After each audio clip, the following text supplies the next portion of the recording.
Hi, my name is Mona, and I'm the blind traveler. Follow me along to see what adventures I'll get into today. Today, I'm in Turkey. Hey guys, I'm standing right now in front of the Turkish Islamic Art Museum. It's right over there. But I want to give a little bit of history about this area.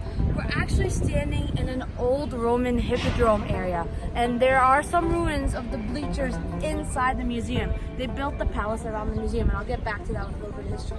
But what you guys are seeing, there's two tall stone things. They're called obelisks.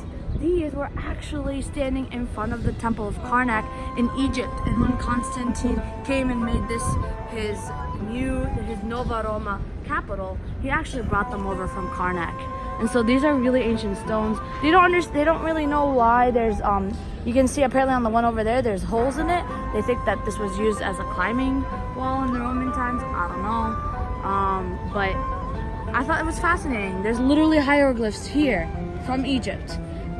Egypt is where I'm going next. But back to the Islamic Art Museum, the Turkish Islamic Art Museum. This was built as a palace for Ibrahim Pasha, who was friends with the Sultan. He was apparently best friends when they were young. So when the Sultan became the Sultan, he built them this palace. They actually built it around the ruins of the Hippodrome. And apparently, at the bottom of this obelisk are depictions and paintings of how they brought this obelisk on wagons and chariots.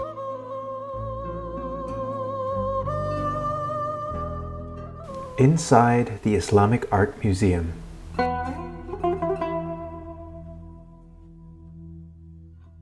Hey guys, this is really cool. I'm inside right now, the Turkish Islamic Art Museum in Istanbul. And just to give you a little bit of history, so we went through basically this entire exhibit. We had a tour guide, and we started from all the way back from the time of the Prophet, and we did the four caliphates, and then we had the Umayyad period, the Abbasid period, the Mamluks, the Seljuks, I can't even remember all of them. There's a bunch of little Turkish periods that I don't even remember. What I thought was really cool to begin with is here is a Quran from the early 8th century. So we're talking about early 700s. This is when Arabic did not have any dots or the little vowels.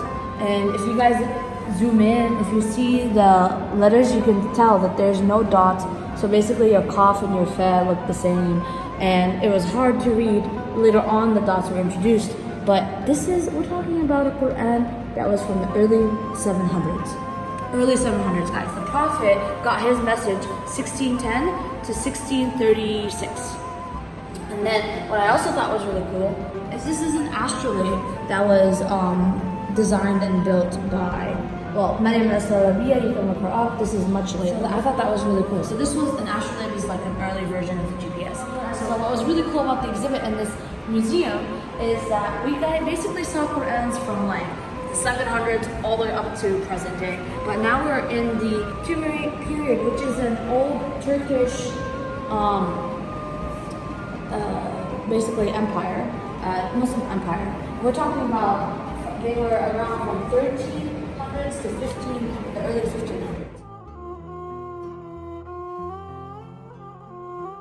Right now I'm inside of a room in the Turkish Islamic Art Museum.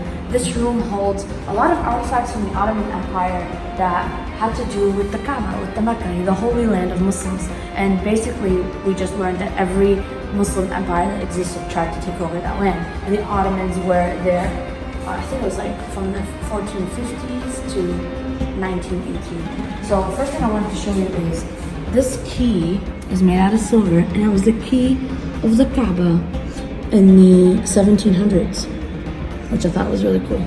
And then if we move to here, this whole shroud, this covered the Kaaba in the 1800s. This was the original way that they covered it. Now they basically change it every year. And this used to be the covering of the door. And these are really old rocks that were found in mosques. This is from the 1200s. All of these are from the 1200s, from Anatolia, from the Seljuk period. And they were all found in Konya. Couples from the 1400s, and then we have ones from 1500s to the 1600s. These are all old rugs found in mosques.